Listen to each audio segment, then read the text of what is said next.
गुज़श्ता 24 घंटे में नाज़रीन जो अहम डेवलपमेंट हैं वो हम आपके सामने रखेंगे।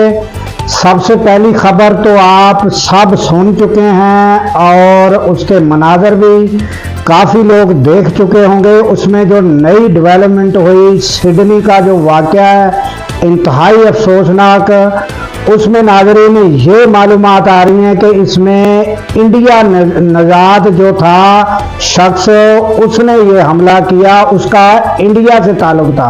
ये हम आपको उसकी तफसील बताएंगे नाज़रीन।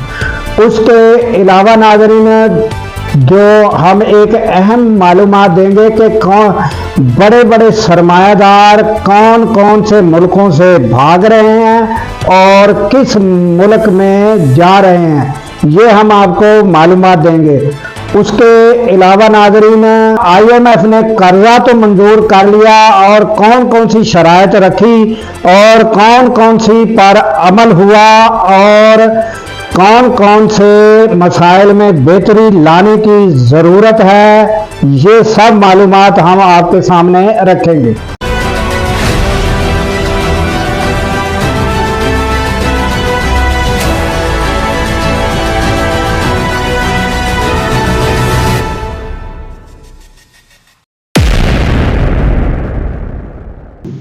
अस्सलाम वालेकुम, मैं हूं अब्दुल गफ्फार।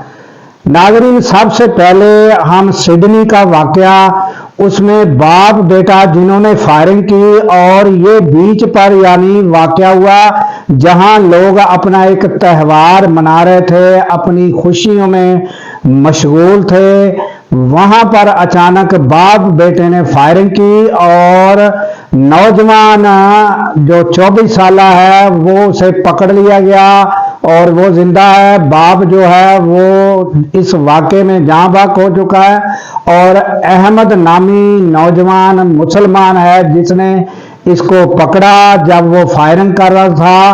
तो नाज़रीन अब जो मालूमात आई वो हम आपको बताते हैं और जो फौरन प्रोपेगेंडा हुआ नाज़रीन वो इंडिया की जानिब से बड़ा ही झूठा और भोंडा, इंतहाई भोंडा उनकी रिपोर्टिंग और उन्होंने जो खबरें दी हैं और बड़ा भोंडा अंदाज और झूठी प्रोपेगेंडा। नाज़रीन इस मुल्क में कोई कायदा कानून जो है कोई इनका कोई जो न्यूज़ चैनल है इनके ऊपर कोई लागू नहीं है कायदा कानून कि ये जिस तरह की मर्जी खबरें दें और ख़ासकर पाकिस्तान के खिलाफ जितना मर्जी प्रोपेगेंडा करें, इनको कोई पूछने वाला नहीं।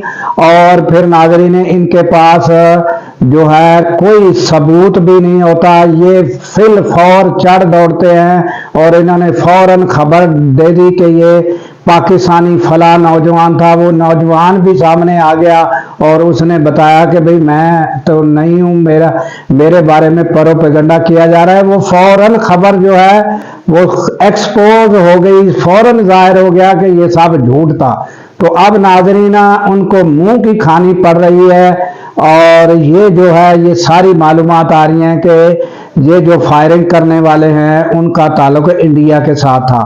तो ये इंतहाई अफसोसनाक है कि इंडिया कोई भी मौका जो है वो हाथ से जाने नहीं देता बल्कि मौका झूठा बनाने लग जाता है और उनके इंडिया के चैनल जो हैं उनके ऊपर कोई शराइत कोई लागू नहीं है कि कोई उनको पूछने वाला नहीं है।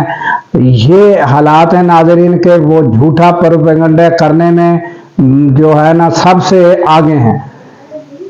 इसके बाद नाज़रीन आ जाते हैं हम के जो नाज़रीन IMF ने जो कर्जा मंजूर किया तो उन्होंने नई जो शराइत आयद की हैं उसके बारे में नाज़रीन एक निजी चैनल है उनके हाँ से जो खबर चली कि उन्होंने एक सवाल पूछा गया और एक इंतहाई अहम जो टीवी के रिपोर्टर हैं उन्होंने जो है वो उसके जवाब में बताया कि कौन कौन सी इस्लाहात करनी चाहिए और कौन कौन सी इस्लाहात ताहाल आज तक नहीं हो सकी। और जब हम कर्जा लेते हैं IMF से उस दौरान जब वो थोड़ी बहुत सख्ती करते हैं तो हम अपने इस्लाहात थोड़ी बहुत करने की कोशिश करते हैं, और जिस वक्त हमें कर्जा मिल जाता है तो वो इस्लाहात भी वापस ज़ीरो लेवल पर चली जाती हैं। तो इसके बाद उनका सवाल ये था कि ये क्यों ऐसा होता है, कि ये क्यों ज़ीरो लेवल पर चली जाती है, तो उसका भी उन्होंने जवाब दिया है। तो ये एक इंतहाई अहम मालूमात है कि हमारे यहाँ इस्लाहात कौन से अदारों की करनी चाहिए, और फिर ये क्यों इस्लाहात थोड़ी बहुत की जाती हैं और फिर क्यों वापस वही इस्लाहात ख़त्म हो जाती हैं। ये जो हैं ये आप एक टीवी के एंकर कह लें, टीवी के सहाफ़ी रिपोर्टर कह लें, उन्होंने ये बताया है, ये आप खुद सुन लें। ये बिल्कुल जो शरायत है एक हद तक तो दुरुस्त है, जो वज़ीर ख़ज़ाना ने कहा है कि नई नहीं है, लेकिन इस लिहाज से जिसको मैं कहूँगा कि ये जब प्रोग्राम हमारा तय हुआ था 2024 में, उस वक्त ये शरायत IMF ने उनके सामने रखी थी और पाकिस्तान ने उनसे इत्तफाक किया था। लेकिन अब तक ये डिनाई करते रहे कि हमने कोई शर्त नहीं ली, हम डिक्टेशन नहीं मानेंगे, हम फलां नहीं करेंगे, जितना भी था उसको नेगेट ही किया है उन्होंने। अब अल्टीमेटली अब आहिस्ता आहिस्ता वो टाइम आ गया कि जब IMF ने थोड़ा सा इनको सख्ती से कहा है कि आपको जो चीज़ें करनी होंगी, जो चीज़ें करने की थी वो टोटल तो 23 पॉइंट्स बनते हैं, लेकिन जो अहम चीज़ें हैं जिनको हर हाल में उनके कहने के बगैर ही करनी चाहिए थी। एक तो मैं देखता हूँ सबसे बड़ा मसला हमारा है, सब कहते हैं अगर सिर्फ एक महकमा ठीक हो जाए वो है FBR, एक महकमा ठीक हो जाए, मैं ज़्यादा कुछ करने की ज़रूरत ही नहीं है। लेकिन उस पर जब मैं एज ए जर्नलिस्ट देख रहा हूँ 92 से इस्लाहात का अमल ऐसा शुरू हुआ है वो मुकम्मल होने का नाम ही नहीं लेता। जब IMF का प्रोग्राम आता है थोड़ी सी इसमें बेहतरी आ जाती है, जैसे ही हम IMF से निकलते हैं, यकीन करें जिस दिन हम IMF के प्रोग्राम से निकलेंगे उसी दिन हमारी फिर वही पुरानी टगर हो जाएगी। तो इसमें अभी IMF का दबाव है, जो ख़ास चीज़ है जिसमें 4-5 चीज़ों का जिक्र किया गया है। एक तो है कि हमारे जो इन्वेस्टिगेशन के इदारे हैं सूबाई और मरकज़ी, उन सब को एक्सेस दी जाए कि वो किसी भी दफ्तर तक उनकी एक्सेस हो, खा वो मरकज़ी हुकूमत का हो जो या सूबाई हुकूमत का हो, जहाँ करप्शन हो रही है उसको चेक कर सके। ये खैर पहले से शराइत थी कि इस हद तक ये ठीक है। लेकिन दूसरी चीज़ है कि पहले इसको बारहा प्राइम मिनिस्टर ने भी ट्राई किया, वज़ीर ख़ज़ाना ने भी ट्राई किया। जब IMF से पिछले साल मुतालबा आया था कि ज़रूरी अद्वियात जो है ख़ास तौर पर खाद जो एक बड़ा सोर्स है फेडरल एक्साइज ड्यूटी का, उसमें 5% इजाफा किया जाए। उस वक्त वज़ीर आज़म साहब ने कहा था कि हम नहीं करेंगे, बड़ा पहले इस सेक्टर पे बड़ा बोझ है, अब वो इजाफा ये करेंगे। बदकिस्मती ये है कि हम करते हैं लेकिन किसी के कहने पे करते हैं, खुद अपने तौर पर नहीं करते।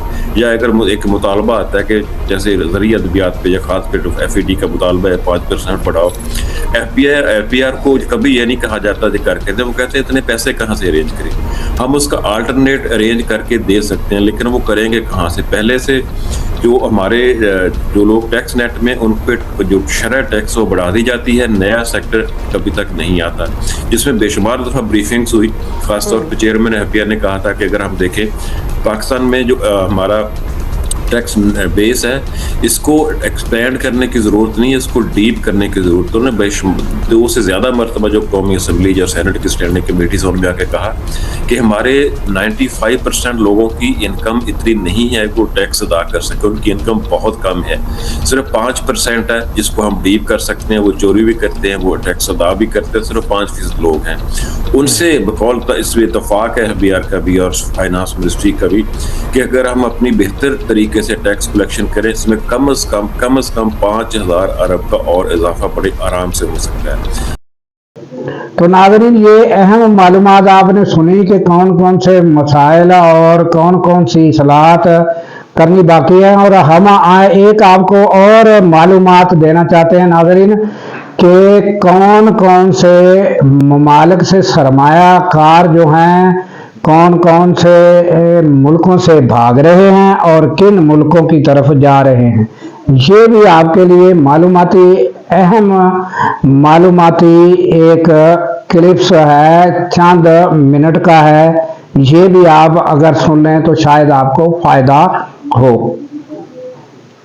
ये चार्ट हमें बताता है कि दुनिया के किस मुल्क को अरबपति छोड़ रहे हैं और किस मुल्क के अंदर जा रहे हैं। इससे आपको ये अंदाज़ा हो जाएगा कि आप जिस मर्जी दुनिया के मुल्क में रह रहे हैं, आपको ये पता हो जाएगा कि किस मुल्क का फ्यूचर सबसे स्ट्रांग है, जहाँ पर सबसे ज़्यादा अरबपति अपना पैसा लेके आ रहे हैं। सबसे ज़्यादा चाइना से सबसे ज़्यादा इस टाइम अरबपति जा रहे हैं। पिछले एक साल के में 15,200 अरबपति चाइना को छोड़ गए। इंडिया को जनाब अली 4,300 बिलियनियर्स छोड़ गए। सिंगापुर की तरफ 3500 बिलियनियर एक साल के अंदर गए हैं। 250 बिलियनियर ऑस्ट्रेलिया शिफ्ट हुआ है। और सबसे नंबर 1 पर, आप सुन लें, नंबर 1 पर सबसे ज़्यादा चाइना से भाग रहे हैं। नंबर 2 पर सबसे ज़्यादा जो अरबपति भाग रहे हैं वो यूके से भाग रहे हैं। यूके हमें बड़ा पसंद है मुल्क, यूके हमारे पाकिस्तानियों को, इंडियंस को बड़ा पसंद आता है। लेकिन अब यूके में जो टैक्सेस आ रहे हैं, इतना ज़्यादा सख्ती और चीज़ें आ रही हैं कि यहाँ से सारे अरबपति माइग्रेट होकर दूसरे मुल्कों में जा रहे हैं। यूएस यानी कि यूनाइटेड स्टेट, अमेरिका 3800 अरबपति एक साल के अंदर मूव हुए। कनाडा के अंदर 3200 मूव हुए।